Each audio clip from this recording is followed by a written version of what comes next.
देखिए,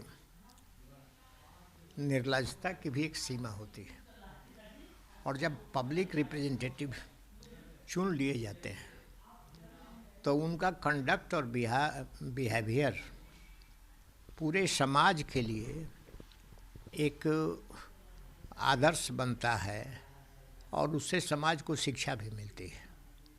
और कल जब कुछ भी हुआ, निर्लजता की सीमा को भी पार कर गए लोग, और इस तरह से जब रिप्रेजेंटेटिव करने लगेंगे तो वो तो शपथ लेते हैं कि हम संविधान की और उसके प्रति शपथ लेते हैं, और उनका आचरण और व्यवहार यदि इसलिए ऐसा हो जाता है, इसलिए कंडक्ट और बिहेवियर का मतलब विधानसभा और सांसदों के लिए बहुत ही महत्वपूर्ण होती है। विधानसभा की कार्यवाही को संचालन करने के लिए भी नियमावली बनी है और किस ढंग का आचरण करना चाहिए, एथिक्स कमेटी है, कई कमेटियां हैं जिसके अनुसार प्रतिनिधियों को आचरण करना पड़ता है। कल जिस ढंग के भाषा का प्रयोग किया गया और जिस ढंग के शब्द का उपयोग हुआ, इसकी अपेक्षा कोई भी नहीं कर सकता। इसका कारण भी कुछ है। इसका कारण है कि अभी तक लगता है कि चुनाव प्रचार के दौर से ही ये गुजर रहे हैं और जो हार हुई है इसको पचा नहीं रहे हैं, और इसीलिए जिस लैंग्वेज का प्रयोग हुआ कल, और ख़ास करके ऐसे व्यक्ति के ऊपर जो 15 बरस से बिहार को संभाल रहा है और जिम्मेवारी के ढंग से संभाल रहा है, उसके ऊपर जिस ढंग से विरोधी दल का नेता का बयान हो, यह समझ से परे है कि इस ढंग के आचरण से जनमानस पर क्या असर पड़ता है। क्या हुल्लड़बाजी से हाउस चल सकता है? क्या गंदी भाषा का उपयोग करने से हाउस चल सकता है? क्या लीडर्स और के प्रति सम्मान की रक्षा नहीं करके हाउस चल सकता है क्या?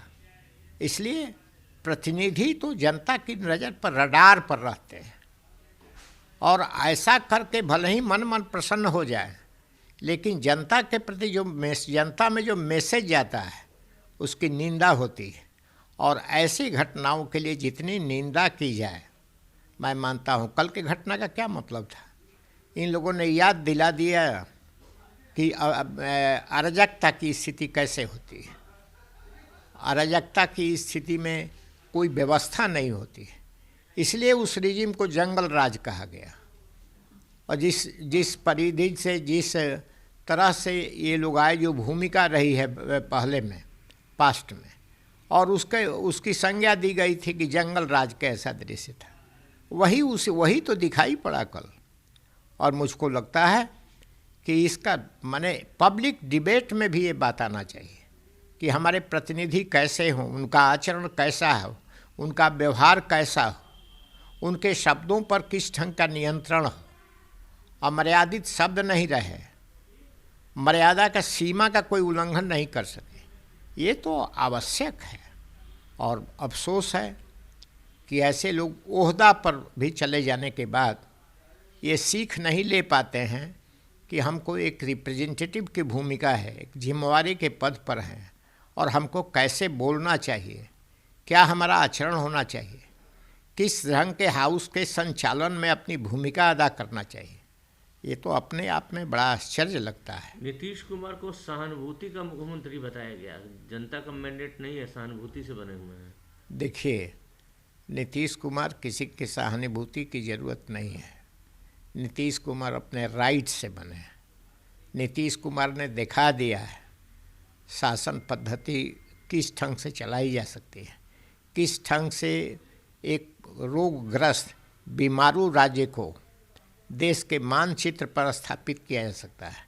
नीतीश जी ने हर एक मामले में, चाहे इंफ्रास्ट्रक्चर का मामला हो या चाहे ग्रोथ का मामला, ग्रोथ रेट का मामला हो, चाहे बजट का मामला हो, चाहे बिजली का मामला हो, चाहे सड़क का मामला हो, नीतीश कुमार ने बिहार को तो एक नए रूप में संवारा है, सजाया है।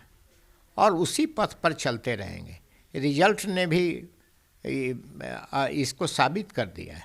और कुछ लोग अभी भी जी रहे हैं और जी रहे हैं कि हमको क्यों नहीं सत्ता मिली, और जो सत्ता नहीं मिली उसकी छटपटाहट, उसकी उद्विग्नता और बेचैनी साफ दिखाई पड़ती है। तो जब जनता ने फैसला कर दिया है और जनता का जब फैसला हो जाता है तो पक्ष विपक्ष के सभी लोगों के लिए ये आवश्यक हो जाता है, जनता का निर्णय सर्वोपरि होती है, उस निर्णय को स्वीकार करें। हुल्लड़बाजी हाउस के में कभी नहीं दिखाना चाहिए। हुल्लड़बाजी तो अराजकता का विषय है।